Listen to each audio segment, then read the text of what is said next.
गुमराह episode 204। Peter hoc कोई 1.5 घंटे तक वापस नहीं आया। मैं फ्रिज में रखे कोक से दिल बहलाता रहा। ढेर सारे सिगरेट मैंने पी लिए मगर वो ना आया।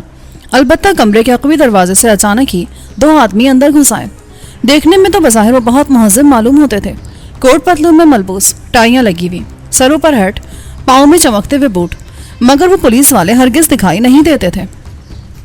अमेरिकी पुलिस का भी अपना एक अंदाज और उसलूब है। उनकी हैसियत उनकी चाल ढाल से जाहिर होती है, मगर उन दोनों के चेहरों से खास किस्म की खशूनत और बेजारी टपकती थी, जैसे वो अपने आप से भी बरहम हो। वो दोनों च्युइंगम चबा रहे थे। अंदर आते उन्होंने हैट उतार कर मुझे सर को जरा सा झुकाकर सलाम किया। मुझे हेनरी पावर कहते हैं, ये मेरे दोस्त हैं आयरन गाफ। हमें डोमन साहब ने भेजा है। ओ आई सी, बड़ी खुशी हुई आपसे मिलकर। उन्हें मालूम हो गया कि मैं यहाँ हूँ। मेरा ख्याल था शायद वो खुद यहाँ पहुँच जाएं। मेरी अंग्रेजी इन चंद दिनों में ज्यादा उम्दा हो गई थी। मैं खुश था कि मेरे हाफिज में वो सारे अल्फाज फिर से उजागर होने लगे थे जिन्हें मैं भूलता जा रहा था। हेनरी ने हेड पलंग पर डाल दिया। क्या पूछा उन्होंने आपसे? वो सोफे पर मेरे बहुत करीब होकर बोला। उसकी सरगोशी इस बात की गमाजी करती थी जैसे वो अपनी आवाज को बहुत दबा लेना चाहता हो। बस ऐसे ही जाती से सवाल थे। मैं यहाँ क्यों आया हूँ, मेरा घर कहाँ है, यहाँ किसके पास ठहरा था, बस इसी किस्म की बातें। ये कहकर मैंने अपने बयान की नकल उसके सामने रख दी। ओह, तो ये नकल भी उन्होंने आपको दे दी? गुड। उसने इश्तियाक से वो कागज पढ़ना शुरू कर दिया। मुझे हैरत हो रही थी कि थाने का कोई और आदमी उनके पीछे नहीं आया। किसी ने उन्हें रास्ते में नहीं रोका। वो कभी दरवाजे से अंदर आए थे। एक बड़ी राहदारी उस तरफ भी थी। किसी न किसी को तो उनकी आमद का ऐलान करना चाहिए था, क्योंकि मैं वहाँ कतन एक मुश्तबा आदमी की हैसियत से बैठा था। मगर पुलिस ने इस बारे में कोई रुकावट ना डाली और ये बड़ी हैरान कुन बात थी। मैं समझा कि उनका तरीक़ाकार बिल्कुल ही जुदा गाना होगा।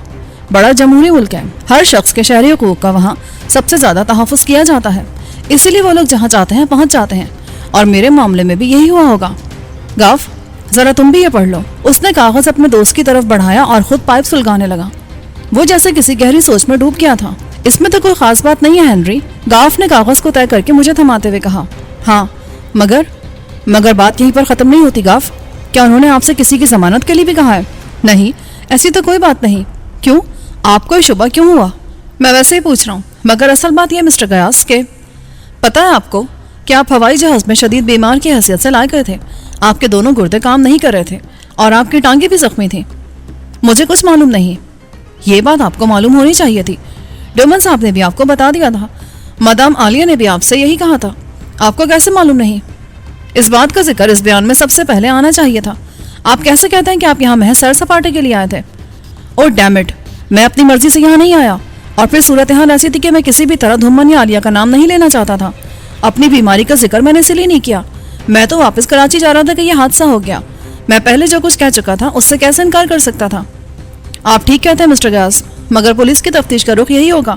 उन्होंने आपको इसीलिए यहाँ रोक लिया है। वो चाहते हैं कि आपके बारे में उन्हें सब कुछ मालूम हो जाए। आपने उन्हें ये क्यों नहीं कहा कि आप बीमार थे, इलाज के लिए यहाँ आए थे और अब वापस जा रहे हैं, बस?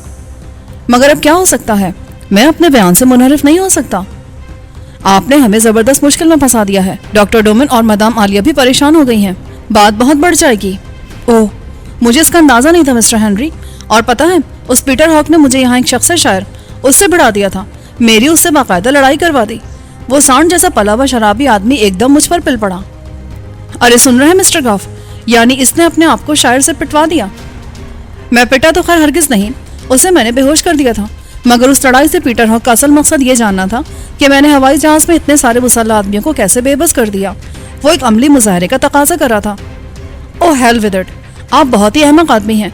हम दोनों उस जहाज में मौजूद थे। सारा मामला हमने खुद देखा। मगर आपको यहाँ अमली मुजाहरा नहीं करना चाहिए था। आप खामखा एक्सपोज हो गए। पता नहीं वो आपके बारे में क्या सोचते होंगे। ये तो बहुत ही बुरा हुआ गाफ। किसी तरह इस आदमी को यहाँ से निकालो, वरना बात बहुत बिगड़ जाएगी। हम तफ्तीश के मुतहम्मिल नहीं हो सकते। उसका लहजा अब भी दबा हुआ था।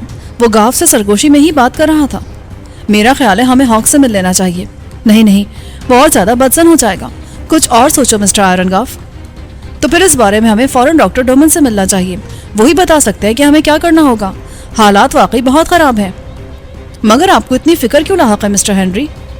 आप नहीं समझ सकते मिस्टर गयास, उनके हाथ बहुत लंबे हैं। आपने उन्हें अपना फ़ोन नंबर क्यों बता दिया? वो फ़ौरन वहाँ फ़ोन करके मालूम कर लेंगे कि क्या आपके घर वालों को इस बात का इल्म है कि आप इस वक्त अमेरिका में मौजूद हैं। ये बड़ी अहम बात है भाई। वो कह देंगे कि उन्हें तो कुछ भी नहीं मालूम। आप उनसे रुखसत होकर रावलपिंडी गए थे, यही बात थी ना? हाँ बिल्कुल यही बात थी। तो गोया आप भी सारे मामले को अच्छी तरह जानते हैं और आपको इल्म था कि मैं यहाँ किस लिए ला गया हूँ और किसकी वसादत से। मैंने हेनरी को डांटते हुए कहा, मेरा मतलब ये नहीं है मिस्टर ग्यास कि सब कुछ हमें डॉक्टर डोमन ने बताया है। मिस्टर गाफ उनके वकील हैं, हम आपकी मदद करना चाहते हैं। वो हक़ाइक़ जो हमें मालूम है उनको आप इस बयान में झुटला चुके हैं। डॉक्टर डोमन तो साफ कह देंगे कि मेरा इस आदमी से कोई ताल्लुक नहीं। आपके पास तो कोई सबूत भी नहीं है कि है। इस सूरत में सारा बोझ आप पर पड़ेगा। आप कैसे बच सकते हैं, यही तो हम सोच रहे हैं। तो ये बात है। गोया डॉक्टर धुम्मन मुझे इस मुकदमे में फंसाकर अलग हो जाना चाहता है और मुकदमा ये होगा। अभी मैं ये बात कह ही रहा था कि कमरे का दरवाज़ा खुला और पीटर हॉग सिगरेट का गहरा कश लेकर कमरे में दाखिल हो गया। उसके हाथ में एक बड़ी सी फाइल थी। हार्टन उसके पीछे था। उसने हेनरी और गाफ को यूं मेरे करीब बैठे देखा तो भवे सिकड़ कर बोला, हेलो मिस्टर गयास, कौन साहब है ये? दोस्त हैं आपके? मुझे हेनरी पावर कहते हैं, ये आयरन गाफ हैं। हम दोनों दरअसल उस जहाज में सवार थे जिसे अगवा कर लिया गया था। हमें पता चला कि ये साहब यहाँ हैं तो हम इनसे मिलने के लिए चले आए।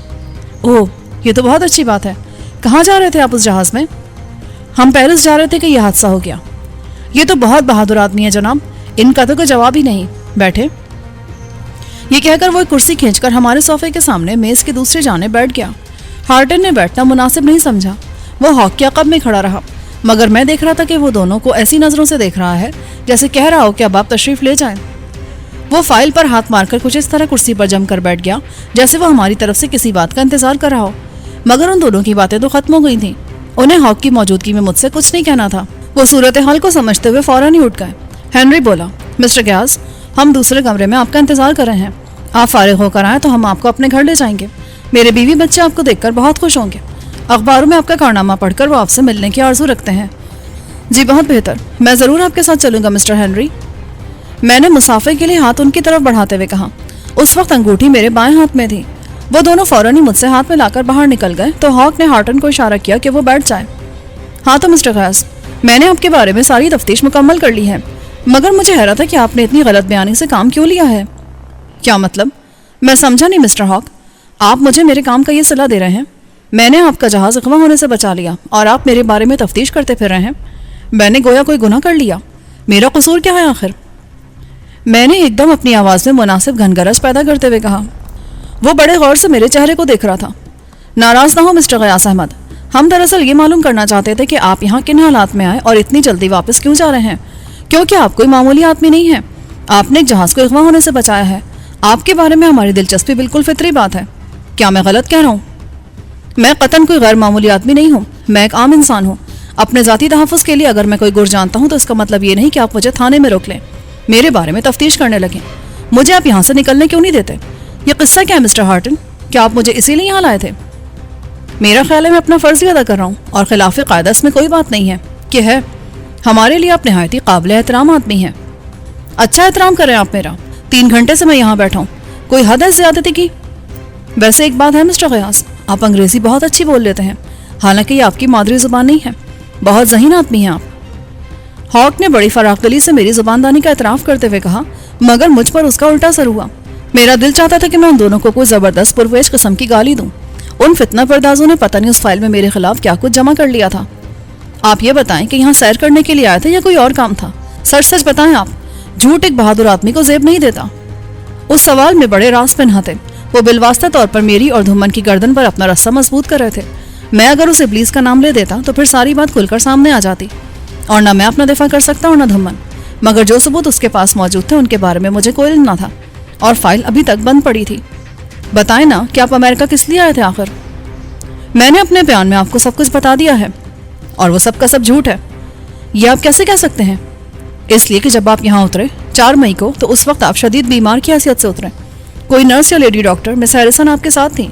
वही आपको हवाई अड्डे से स्ट्रेचर पर डालकर गाड़ी तक ले गई। हम ये मालूम करना चाहते हैं कि वो एम्बुलेंस किस अस्पताल की थी, आपका इलाज कहाँ हुआ और आपको बीमारी क्या थी। इस बारे में आप कुछ बता सकेंगे? मैंने उसकी बात का कोई जवाब ना दिया। बराए करम आप ये बताएं कि आपको तकलीफ क्या थी? देखें, मैं आपके किसी सवाल का जवाब देने से पहले अपने वकील से मशवरा करना चाहता हूँ। और वकील कौन है आपका?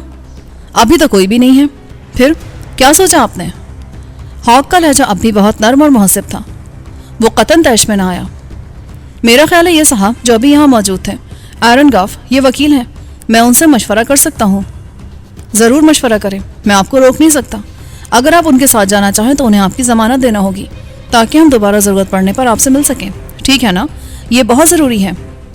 پھر اس نے فائل کھول لی اور بولا, آپ نے شاید اپنے گھر کا فون نمبر ہمیں صحیح نہیں بتایا. میں وہاں 2 بار فون کر چکا ہوں مگر وہ گھر کسی سردار کریم نواز کا ہے. اوہ, کیا نمبر لکھوایا تھا میں نے؟ وہ میرے بیان کو پڑھتے ہوئے میرے گھر کا نمبر بتانے لگا. نمبر تو یہی ہے مسٹر ہاک, آپ کو کوئی اور نمبر مل رہا ہوگا, غلطی بھی تو ہو سکتی ہے. ٹھیک ہے, میں دوبارہ چیک کر لوں گا. ویسے آپ یہ بتائیں کہ کیا آپ کی ٹانگیں زخمی تھی, کیونکہ جب آپ یہاں آئے تو مجھے بتایا گیا تھا کہ آپ کی ٹانگوں پر پلستر چڑھا ہوا تھا. میں آپ کی کسی بات کا جواب نہیں دوں گا, پہلے میں اپنے وکیل سے مشورہ کرنا چاہوں گا. ٹھیک ہے, جائیں. مسٹر ہارٹن, ان دونوں آدمیوں کو بلا لیں, میں اس وکیل سے خود بات کروں گا. ہارٹن اسی وقت باہر نکل گیا. جب وہ واپس آیا تو وہ دونوں آدمی اس کے ساتھ تھے. آپ ان سے بات کر لیں چیف, یہ ہنری پاور ہیں اور یہ آئرن کاف. میں نے آپ کو بڑی زحمت دی, سنا ہے آپ وکالت کرتے ہیں؟ جی ہاں, یہ محض اتفاق ہے, ورنہ میں سلسلے میں یہاں آیا نہیں تھا. ہم تو محض ان کو دیکھنے کے لیے آئے تھے. اوہ, مگر یہ تو کہتے ہیں کہ یہ آپ سے کوئی قانونی مشورہ لینا چاہتے ہیں. اگر یہ بات ہے تو یہ میری خوش قسمتی ہوگی مسٹر ہاک, اور میرے لیے باعث افتخار بھی. ٹھیک ہے, آپ ان سے بات کر لیں. ویسے مسٹر غیاث, میں معذرت چاہتا ہوں, ذرا دیر کے لیے آپ اپنی پتلون کے پائچے اوپر چڑھا لیں. میں دیکھنا چاہتا ہوں کہ آپ کی ٹانگوں پر پٹی کیوں بندھی تھی. ظاہر ہے آپ کی ٹانگیں شدید زخمی ہوں گی. جی نہیں, میری ٹانگیں کیوں زخمی ہونے لگی؟ میں نے کہا نا کہ میں صحیح سالم حالت میں یہاں آیا تھا. یہ دیکھیں. یہ کہہ کر میں نے اپنی دونوں ٹانگوں پر سے پتلون اوپر چڑھا لی, گھٹنوں سے اوپر تک. ٹھیک ہے, آپ کا بیان صحیح معلوم ہوتا ہے. اب آپ ان سے بات کر لیں. یہ کہہ کر وہ ہارٹن کو لے کر اپنے کمرے میں چلا گیا. ہنری اور گاف میرے پاس صوفے پر بیٹھ گئے. دیکھا آپ نے, یہ شخص کرنا کیا چاہتا ہے. اس کی کوشش ہے کہ کسی نہ کسی طرح اس معاملے میں آپ کو پھانس لے. ہنری نے کہا, تو پھر میں کیا کروں مسٹر گاف, یہ ہاک تو میرا پیچھا ہی نہیں چھوڑ رہا. بس اب آپ اپنے اس بیان پر ڈٹے رہیں اور کہہ دیں کہ باقی سب جھوٹ ہے, ہم اس معاملے کو سنبھال لیں گے. گاف نے بڑے پراعتماد لہجے میں کہا, میں اس بیان پر ڈٹا ہوا تو ہوں مگر وہ میری بات نہیں مان رہا. کیا وہ آپ کو یہاں روکنے پر اصرار کر رہا ہے؟ نہیں, اس نے کہا ہے کہ اگر میں یہاں سے جانا چاہوں تو کسی کو میری ضمانت دینا ہوگی. کیسی ضمانت؟ شخصی بھی ہو سکتی ہے کیونکہ ابھی تک کوئی باقاعدہ کارروائی اس نے نہیں کی. تو چلیں پھر, آپ میرے گھر چلیں, میں آپ کی ضمانت دے دیتا ہوں. ٹھیک ہے, اٹھے پھر, یہ بہت ضروری ہے, میں تو عاجز آ گیا ہوں یہاں بیٹھ کے. ہم تینوں ہاک کے کمرے میں جا پہنچے. ابتدا گاف نے کی, جناب یہ ہمارے محسن ہیں, 1 نہیں 350 آدمی ان کے ممنون احسان ہیں. مسٹر ہاک, اگر آپ انہیں گھر جانے دیں تو ہم ان کی ضمانت دینے کو تیار ہیں. میں نے ان سے کہا تو تھا مگر صورتحال بہت بدل گئی ہے اور میں انہیں حوالات میں بند کرنے پر مجبور ہوں. ہاک نے بڑے مضبوط لہجے میں کہا, یہ کیا کہہ رہے ہیں آپ, آخر میرا گناہ کیا ہے؟ یہ ہیروئن کی اسمگلنگ کا معاملہ ہے مسٹر غیاث احمد, اور آپ کا کچھ لوگوں نے کریئر کے طور پر استعمال کیا ہے. وہ جب تک ہمیں نہیں ملتے آپ کے بارے میں ہم کوئی فیصلہ نہیں کر سکتے. I am sorry. ہارٹن, ان کو ادھر حوالات میں بند کر دو, اینڈ نو آرگیومنٹس پلیز. یہ کہہ کر وہ جان بوجھ کر غسل خانے میں جا گھسا. ہنری اور گاف ہکا بکا رہ گئے. اب میرا دماغ خراب ہونے لگا. ہاک نے مجھے ایک نئی مصیبت میں پھنسا دیا تھا. جو نتیجہ اس نے خس کیا تھا اس تک اسے پہنچانے میں شاید میری اپنی غلطیاں بھی شامل تھی, مگر میں کیسے مان لیتا کہ مجھے کسی نے استعمال کیا تھا. میری جیب میں $1,00,000 کا ڈرافٹ بھی موجود تھا اور وہ بھی غیاث احمد کے نام سے. میں تو بالواسطہ طور پر خود ان کے جرم میں شامل ہو چکا تھا. دھمن کو میں نے اس فہرست سے نکال ہی دیا تھا اور وہ واقعی کہہ سکتا تھا کہ اس کا مجھ سے کوئی تعلق نہیں ہے. حوالات میں رہنا مجھے کسی بھی طرح منظور نہ تھا, مگر ہاک نے حکم دے دیا تھا اور وہ خود وہاں سے اٹھ گیا تھا. صورتحال یکدم بگڑ گئی تھی. اس کا واحد حل یہی تھا کہ میں وہاں سے بھاگ جاتا. اس کے سوا کوئی راستہ نہیں تھا. وہ میرا کچھ نہیں بگاڑ سکتے تھے. ان کی گولیاں اس انگوٹھی کی وجہ سے اپنی نالوں میں ہی جام ہو کر رہ جاتی. مجھے یہی کرنا چاہیے تھا. کیا خیال ہے مسٹر گاف, ہمیں کیا کرنا چاہیے؟ میں تو خود حیران ہوں. ہم آپ کی ضمانت دینے کو تیار بیٹھے مگر وہ مانتے ہی نہیں. پھر وہ ہارٹن کی طرف بڑھا. مسٹر ہارٹن, آپ کے پاس ان کے خلاف کوئی ثبوت نہیں ہے, اس کے باوجود آپ ان کو روک رہے ہیں. جانتے ہیں اس کا نتیجہ کیا ہوگا؟ ابھی ہارٹن کو جواب نہ دے سکا تھا کہ ہاک تیزی سے غسل خانے سے باہر آیا. وہ ہمارے تیور دیکھ کر میز کی طرف لپکا. آپ کیا کہہ رہے ہیں مسٹر گاف؟ یہ شخص اپنا نام اور بھیس بدل کر امریکہ آیا ہے. اس کا اصل نام سردار کریم نواز ہے. اس سے پوچھے یہ ایسا کیوں کر رہا ہے. میں نے اس کے گھر والوں سے بات کی ہے. اس نام کی تختی اس کے دروازے پر لگی ہے. گلبرگ تھانے سے بھی میں نے معلوم کر لیا ہے. اس کی ٹانگوں پر اتنا پلستر کیوں چڑھا ہوا تھا, حالانکہ اس کی دونوں ٹانگیں بالکل صاف ہیں, کوئی زخم نہیں وہاں. میں نے ڈاکٹر ڈومن کو یہاں بلایا مگر وہ ابھی تک مل نہ سکا.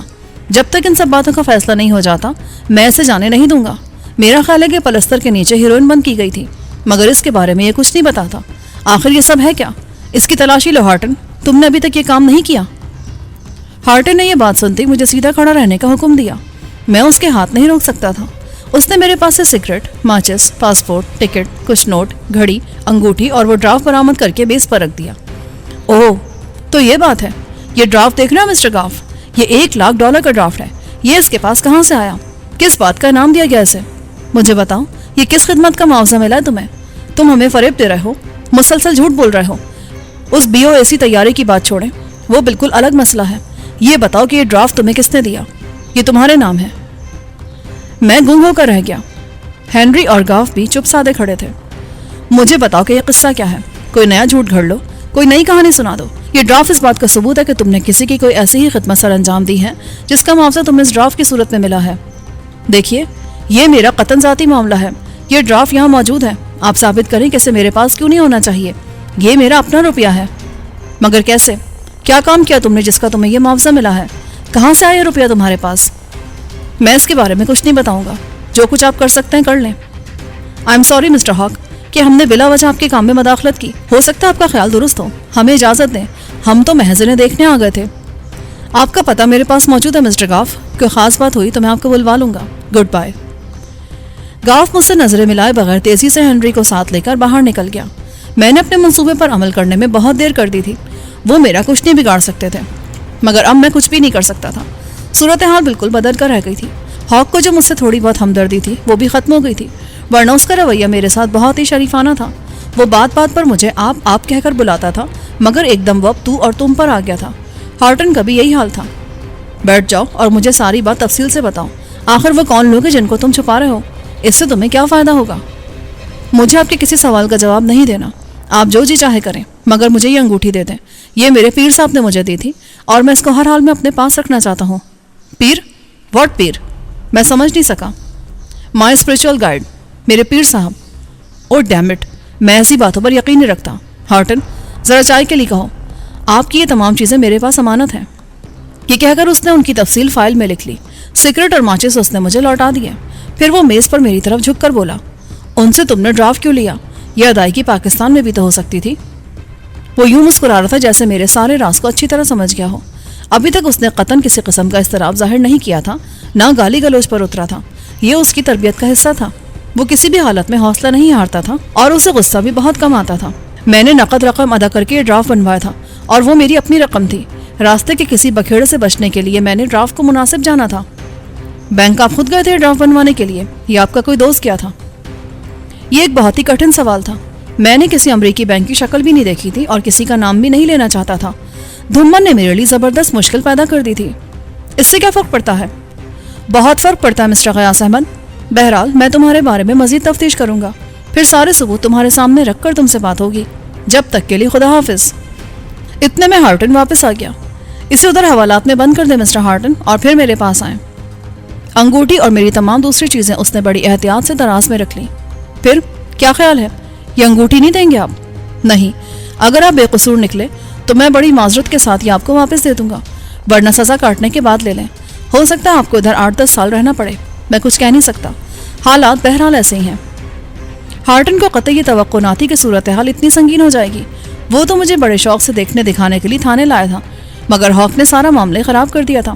اگرچہ وہ اپنا فرض منصبی ادا کر رہا تھا، کسی بھی پولیس افسر کو ایسا ہی کرنا چاہیے تھا، مگر اس نے تو میرا بیڑا ہی غرق کر کے رکھ دیا تھا اور مجھے اپنی رہائی کی کوئی امید نظر نہیں آتی تھی. ہاں، اگر مجھے سب کچھ سچ بتا دیتا تو پھر شاید وہ مجھے رہا کر کے دھمن کو گرفتار کر لیتا، مگر اس کے لیے ثبوت میرے پاس کوئی نہ تھا. اور مجھے یقین تھا کہ وہ نرس جو میرے ساتھ تھی اور جسے میں نے زخمی کر دیا تھا، اسے دھمن نے کسی اور طرف ٹہلا دیا ہوگا. اس کا نام اس نے پہلے ہی بدل دیا ہوگا. میں کیا کہہ سکتا تھا؟ پتہ نہیں میری زبان پر دھمن کا نام کیوں نہیں آ رہا تھا. حالانکہ یہ بڑی آسان بات تھی. اب تک میں جو کچھ کہہ چکا تھا، جو کچھ بیان میں لکھوا چکا تھا، وہ سارے کا سارا ایسا تھا کہ اب میں اس کی نفی نہیں کر سکتا تھا. اور پھر وہ ڈرافٹ مجھے پھنسانے کے لیے بہت کافی تھا. ہاک ٹھیک ہی تو پوچھ رہا تھا کہ آخر وہ کس خدمت کا معاوضہ ہے، اور یہی بات ہے جس کا جواب میں نہیں دے سکتا تھا. میں خود دھمن کے جرم میں برابر کا شریک بن چکا تھا، کیونکہ اس نے منافع کا 10واں حصہ مجھے دے دیا تھا. حیرت مجھے یہ تھی کہ ہاک نے ابھی تک براہ راست دھمن کا نام نہیں لیا تھا، بس ایسے ہی سرسری طور پر اس کا ذکر کیا تھا. پتہ نہیں اس کی کیا وجہ تھی. اس نے دھمن کو بلوا بھیجا تھا، مگر وہ ابھی تک مل نہ سکا تھا. ہینری اور گاف بھی دھمن کے بھیجے ہوئے آدمی تھے. وہ یہ معلوم کرنے کے لیے آئے تھے کہ آخر میں تھانے میں کیا کر رہا ہوں. میرے بارے میں اسے پریشانی لاحق تھی. اس کا تقاضا یہی تھا.